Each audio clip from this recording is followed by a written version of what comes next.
Viewers welcome back in program ji. Doctor साहब अगले issue बारे तुहाडा की कहना? देखो ਅਸੀਂ ਇਸ ਗੱਲ ਦਾ ਫਖਰ ਮਹਿਸੂਸ ਕਰਦੇ ਹਾਂ ਕਿ ਸਾਡੇ ਕੌਜ਼ ਨਾਲ ਔਰ ख़ास ਤੌਰ 'ਤੇ ਜਦੋਂ ਅਸੀਂ ਆਪਣੇ ਗਵਾਂਢੀ ਦੇਸ਼ ਦੇ ਨਾਲ ਭਾਰਤ ਕੀ ਕਰਦਾ ਹੈ ਜਾਂ ਘੱਟ ਗਿਣਤੀਆਂ ਨਾਲ ਕੀ ਕਰਦਾ ਹੈ, ਸਿੱਖਾਂ ਦੇ ਨਾਲ, ਮੁਸਲਮਾਨਾਂ ਦੇ ਨਾਲ, ਈਸਾਈਆਂ ਦੇ ਨਾਲ ਸਾਂਝੇ ਤੌਰ 'ਤੇ ਆਵਾਜ਼ ਚੁੱਕਦੇ ਜੀ ਤੇ ਫਿਰ ਇਹ ਵੀ ਰੱਬ ਦੀ ਰਹਿਮਤ ਹੁੰਦੀ ਹੈ ਕਿ ਹਰ ਫਿਰਕੇ ਦੇ ਵਿੱਚ, ਹਰ ਮਜ਼ਹਬ ਨੂੰ ਮੰਨਣ ਵਾਲਿਆਂ 'ਚ ਇਸ ਕਿਸਮ ਦੇ ਸਚਿਆਰੇ ਇਨਸਾਨ ਹੁੰਦੇ ਨੇ ਜਿਹੜੇ ਕਿ ਆਪਣੇ ਹਿੱਤਾਂ ਜਾਂ ਆਪਣੀ ਕੌਮੀਅਤ ਤੋਂ ਬਾਹਰ ਜਾ ਕੇ ਦੂਸਰਿਆਂ ਦੇ ਲਈ ਗੱਲ ਕਰਨ ਦੀ ਹਿੰਮਤ ਵੀ ਰੱਖਦੇ ਨੇ ਔਰ ਉਸ ਵੱਲ ਧਿਆਨ ਵੀ ਦਿੰਦੇ ਨੇ ਜੀ। ਡਾਕਟਰ ਇਕਤਦਾਰ ਕਰਾਮਤ ਚੀਮਾ ਸਾਡੇ ਮਿੱਤਰ ਨੇ ਔਰ ਕਿਵੇਂ ਉਹਨਾਂ ਨੇ ਪਿਛਲੇ ਪੀਰੀਅਡ ਦੇ ਵਿੱਚ ਅੱਡ-ਅੱਡ ਫੋਰਮਸ ਦੇ ਉੱਤੇ ਭਾਰਤੀ ਸਿਸਟਮ ਕਿਵੇਂ ਅਕਲੀਅਤਾਂ ਦੇ ਨਾਲ, ਘੱਟ ਗਿਣਤੀਆਂ ਦੇ ਨਾਲ ਧੱਕਾ ਕਰ ਰਿਹਾ ਹੈ, ਸਿੱਖਾਂ ਨਾਲ, ਮੁਸਲਮਾਨਾਂ ਨਾਲ, ਈਸਾਈਆਂ ਨਾਲ, ਦਲਿਤਾਂ ਨਾਲ ਜੀ। ਉਹਨਾਂ ਨੇ ਇੱਥੇ ਜਿੰਨੀਆਂ ਵੀ 2-3 ਬਰੀਫਿੰਗਸ ਕਾਂਗਰਸ ਮੈਨਾਂ ਨੇ ਕੀਤੀਆਂ ਸਿੱਖ ਕਾਕਸ ਦੇ ਥੱਲੇ, ਉਹ ਬੇਸ਼ੱਕ ਜਦੋਂ ਨਰਿੰਦਰ ਮੋਦੀ ਆਇਆ ਉਸ ਮੌਕੇ 'ਤੇ ਸੀ ਔਰ ਉਸ ਤੋਂ ਬਾਅਦ ਅਮਰੀਕਾ ਦੇ ਵਿੱਚ ਸਿੱਖਾਂ ਨੂੰ ਦਸਤਾਰ ਨਾਲ ਸਰਵ ਕਰਨ ਦਾ ਫੌਜ ਦੇ ਵਿੱਚ ਹੱਕ ਹੋਣਾ ਚਾਹੀਦਾ ਜੀ, ਉਹਦੇ ਲਈ ਵੀ ਉਹਨਾਂ ਨੇ ਟੈਸਟੀਫਾਈ ਕੀਤਾ ਔਰ ਉਹ ਇੱਕ ਇੰਟਰਨੈਸ਼ਨਲ ਪਰਸਨੈਲਿਟੀ ਨੇ। ਖਾਸ ਤੌਰ 'ਤੇ ਉਹ ਇੰਗਲੈਂਡ ਦੇ ਵਿੱਚ ਜਿਹੜਾ ਹੈ ਉਹ director of institute for leadership and community development ਇਸ ਦੇ ਮੁਖੀ ਨੇ ਔਰ ਉਹਨਾਂ ਦਾ ਜਿਹੜਾ ਇਸ ਫੀਲਡ ਦਾ ਐਕਸਪਰਟੀਜ਼ ਵਾਲਾ ਪਾਰਟ ਹੈ, ਉਹਨਾਂ ਦੀ ਮੁਹਾਰਤ ਹੈ, ਉਹਨੂੰ ਹੁਣ ਅਮਰੀਕਾ ਦੀ ਸਟੇਟ ਡਿਪਾਰਟਮੈਂਟ ਹੋਏ ਜਾਂ ਖਾਸ ਤੌਰ 'ਤੇ United States Commission on International Religious freedom ਉਹ ਵੀ ਉਹਨਾਂ ਦੀਆਂ ਸੇਵਾਵਾਂ ਜਿਹੜਾ ਉਹਨਾਂ ਨੇ ਲਈਆਂ ਨੇ ਔਰ ਉਸ ਦਾ ਨਤੀਜਾ ਅੱਜ United States Commission on International Religious freedom ਵੱਲੋਂ ਇੱਕ ਪ੍ਰੈਸ ਰਿਲੀਜ਼ ਜਾਰੀ ਕੀਤੀ ਗਈ ਹੈ ਔਰ ਉਹਦਾ ਸਿਰਲੇਖ ਹੀ ਹੈ, India report examines legal restrictions on religious minorities face. India report examines legal restrictions religious minorities face. ਕਿ ਇਹ ਇੰਡੀਆ ਦੇ ਉੱਤੇ ਰਿਪੋਰਟ ਜਿਸ ਰਿਪੋਰਟ ਦੇ ਵਿੱਚ ਕਾਨੂੰਨੀ ਕੀ ਰੁਕਾਵਟਾਂ ਜਿਹੜੀਆਂ ਨੇ ਘੱਟ ਗਿਣਤੀਆਂ ਭਾਰਤ ਦੇ ਵਿੱਚ ਨੇ ਇਸ ਨੂੰ ਜਿਹੜਾ ਉਹਨਾਂ ਨੇ ਡਿਸਕਸ ਕੀਤਾ ਔਰ ਉਹਦੇ 'ਚ ਮੈਂ ਪ੍ਰੈਸ ਰਿਲੀਜ਼ ਦਾ ਜਿਹੜੇ ਪਹਿਲੇ 1-2 ਪੈਰਾਗ੍ਰਾਫ ਪੜ੍ਹਦੇ ਨੇ। ਇਹ new report constitutional and legal challenges faced by religious minorities in India. ਇਹ ਰਿਪੋਰਟ ਪੂਰੀ ਦਾ ਨਾਂ ਹੈ ਕਾਂਸਟੀਟਿਊਸ਼ਨਲ ਐਂਡ ਲੀਗਲ ਚੈਲੰਜਿਸ, ਸੰਵਿਧਾਨਕ ਔਰ ਕਾਨੂੰਨੀ challenge faced by religious minorities in India, ਜਿਹੜੀਆਂ ਭਾਰਤ ਦੀਆਂ ਘੱਟ ਗਿਣਤੀਆਂ ਨੇ ਉਹਨਾਂ ਨੂੰ ਫੇਸ ਕਰਨੀਆਂ ਪੈ ਰਹੀਆਂ ਨੇ। examines India's constitution and national and state laws that violate the religious freedom of both minority communities and Hindu Dalits। ਕਿ ਇਹ ਜਿਹੜੀ ਰਿਪੋਰਟ ਹੈ ਇਹ ਭਾਰਤ ਦੇ ਵਿੱਚ ਕਿਵੇਂ ਸੰਵਿਧਾਨਕ ਤੌਰ ਦੇ ਉੱਤੇ ਔਰ ਕਾਨੂੰਨੀ ਤੌਰ ਦੇ ਉੱਤੇ ਔਰ ਧਾਰਮਿਕ ਤੌਰ ਦੇ ਉੱਤੇ ਘੱਟ ਗਿਣਤੀਆਂ ਸਿੱਖਾਂ ਔਰ ਮੁਸਲਮਾਨਾਂ ਦੇ ਹੱਕ ਵਾਇਓਲੇਟ ਹੋ ਰਹੇ ਨੇ ਔਰ ਹਿੰਦੂ ਦਲਿਤ ਦੇ ਇਸ ਦੇ ਉੱਤੇ ਚਰਚਾ ਕਰਦੀ ਹੈ। The US Commission on International Religious Freedom sponsored this report, which Dr. Iqtidar Karamat Cheema wrote. कि US SRF ने इस रिपोर्ट ਨੂੰ स्पॉन्सर ਕੀਤਾ ਹੈ ਜਿਹੜੀ ਉਹਨਾਂ ਨੇ ਲਿਖੀ ਹੈ। Dr. Cheema is the director of the Institute for Leadership and Community Development based in England।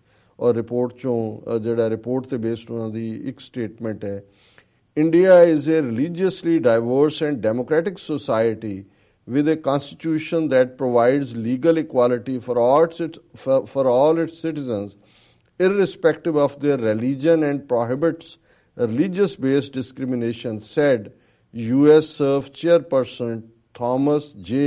Rassi।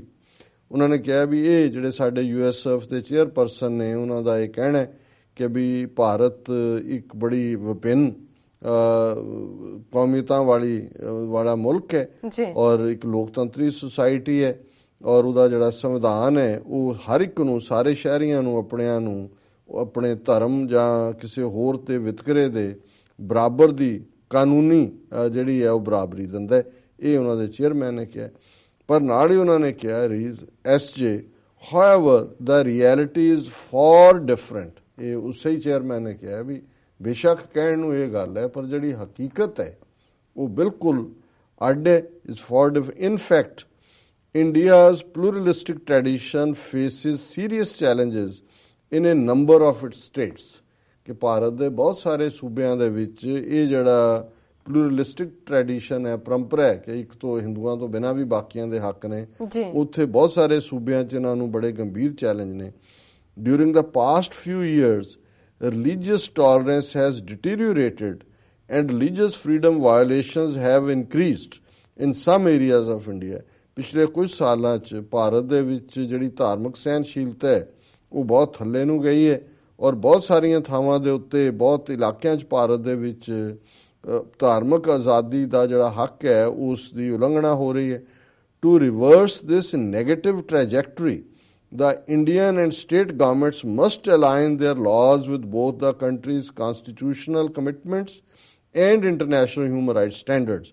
ਕਿ ਵੀ ਇਹ ਜਿਹੜੀ ਨੈਗੇਟਿਵਿਟੀ ਆ ਰਹੀ ਹੈ ਭਾਰਤ ਦੇ ਵਿੱਚ, ਇਹਨੂੰ ਠੀਕ ਕਰਨ ਦੇ ਲਈ ਭਾਰਤ ਦੀ ਸਰਕਾਰ ਔਰ ਉਹਨਾਂ ਦੀਆਂ ਸੂਬਾਈ ਸਰਕਾਰਾਂ ਨੂੰ ਇਹ ਦੇਖਣਾ ਪਏਗਾ ਕਿ ਉਹ ਆਪਣੇ ਜਿਹੜੇ ਲਾਅ ਬਣਾ ਰਹੇ ਨੇ ਉਹ ਭਾਰਤ ਦੀ ਸੰਵਿਧਾਨਕ ਕਮਿਟਮੈਂਟਸ ਔਰ ਇੰਟਰਨੈਸ਼ਨਲ ਕਾਨੂੰਨਾਂ ਦੇ ਥੱਲੇ ਜਿਹੜਾ ਉਸ ਦੇ ਨਾਲ ਮੇਲ ਖਾਂਦੇ ਹੋਣ। The study highlights opportunities for Indian government to revise laws so that they would align with the country's constitution and international human rights standards। The study also makes recommendations to the US government on ways to promote religious freedom in India। ਇਹ ਉਹਨਾਂ ਨੇ ਕਿਹਾ ਕਿ ਜੀ ਉਹਦੇ 'ਚ ਇਸ report ਦੇ ਵਿੱਚ ਜਿਹੜਾ ਉਹਨਾਂ ਨੇ ਇਹ ਵੀ ਅਮਰੀਕਨ ਗਵਰਨਮੈਂਟ ਨੂੰ ਵੀ ਕਿਹਾ ਔਰ ਮੇਰੇ ਕੋਲ ਜਸਟ 1 ਘੰਟਾ ਪਹਿਲਾਂ ਇਹ ਕੰਪਲੀਟ ਰਿਪੋਰਟ ਜਿਹੜੀ ਹੈ ਆਲਮੋਸਟ 30 ਪੇजेस ਦੀ ਹੈਗੀ ਹੈ। ਸੋ ਇਹਨੂੰ ਕਿਉਂਕਿ ਮੈਂ ਅਜੇ ਡੀਟੇਲ 'ਚ ਨਹੀਂ ਡਿਸਕਸ ਕਰਨਾ ਚਾਹੁੰਦਾ ਕਿਉਂਕਿ ਜਦੋਂ ਤੱਕ ਮੈਂ ਇਹਨੂੰ ਆਪ ਗੋ ਥਰੂ ਨਹੀਂ ਕਰਦਾ, ਅੱਜ ਹੀ ਰਿਲੀਜ਼ ਹੋਇਆ, ਮੈਂ ਪ੍ਰੈਸ ਰਿਲੀਜ਼ ਨੂੰ ਸ਼ੇਅਰ ਕੀਤਾ ਔਰ ਮੈਂ ਇਹਨਾਂ ਕਿ ਐਕਸਾਈਟਡ ਸੀ ਇਹ ਦੇਖ ਕੇ ਕਿ ਮੈਂ ਇਹ ਕਿਹਾ ਕਿ ਵੀ ਮੈਂ ਖਬਰ ਤਾਂ ਬ੍ਰੇਕ ਕਰਾਂ, ਬਾਕੀ ਇਸ ਰਿਪੋਰਟ ਨੂੰ ਅਸੀਂ ਜਿਹੜੀ ਜਿੰਨੀ ਕਿ ਇੰਪੋਰਟੈਂਟ ਹੈ ਉਸ ਲਿਹਾਜ਼ ਦੇ ਨਾਲ ਅਸੀਂ ਉਹਨੂੰ ਇੱਕ ਪੂਰਾ ਸੈਗਮੈਂਟ ਦੇਵਾਂਗੇ। ਸੋ ਅਸੀਂ ਡਾਕਟਰ ਚੀਮਾ ਦਾ ਔਰ United States Commission on International Religious Freedom ਦਾ ਸ਼ੁਕਰੀਆ ਅਦਾ ਕਰਦੇ ਹਾਂ ਕਿ ਉਹਨਾਂ ਨੇ ਘੱਟੋ ਘੱਟ ਜਦੋਂ ਚਾਰੋਂ ਪਾਸੇ ਅਮਰੀਕਾ ਦੇ ਵਿੱਚ ਆਪਣਾ ਇੱਕ ਕਿਸਮ ਦਾ ਸਿਸਟਮ ਜਿਹੜਾ ਹੈ ਡੋਨਲਡ ਟਰੰਪ ਦੇ ਨਾਲ ਖੜਾ ਹੋਇਆ ਹੈ, ਭਾਰਤ ਦੇ ਵਿੱਚ ਉਹ ਮਨਮਾਨੀਆਂ ਕਰ ਰਹੇ ਨੇ ਤੇ ਕਿਸੇ ਫਰੰਟ ਦੇ ਉੱਤੇ, ਔਰ ਇਹ US ਸਿਰਫ ਹੀ ਹੈ ਜਿਹਦੀ ਰਿਪੋਰਟ ਤੇ ਬੇਸਡ ਮੋਦੀ ਨੂੰ 12 ਸਾਲ ਅਮਰੀਕਾ ਦਾ ਵੀਜ਼ਾ ਨਹੀਂ ਸੀ ਦਿੱਤਾ ਗਿਆ 2002 ਤੋਂ 2014 ਤੱਕ। ਔਰ ਐਨ ਇਸ ਮੌਕੇ ਤੇ ਇਸ ਰਿਪੋਰਟ ਦਾ ਆਉਣਾ ਔਰ ਇਹ ਸਾਡੇ ਲਈ ਜਿਹੜੀ ਹੈ ਖੁਸ਼ੀ ਦੀ ਗੱਲ ਹੈ। ਔਰ ਕਿਵੇਂ ਅਸੀਂ ਹੁਣੇ ਹੀ ਜ਼ਿਕਰ ਕਰਕੇ ਹਟੇ ਹਾਂ ਕਿ ਫੌਜ ਦਾ ਕਿਵੇਂ ਹਿੰਦੂਕਰਨ ਹੋਇਆ, ਕਿਵੇਂ ਮੋਹਨ ਭਾਗਵਤ ਹੁਣ ਚੈਲੰਜਿੰਗਲੀ ਕਹਿ ਰਿਹਾ।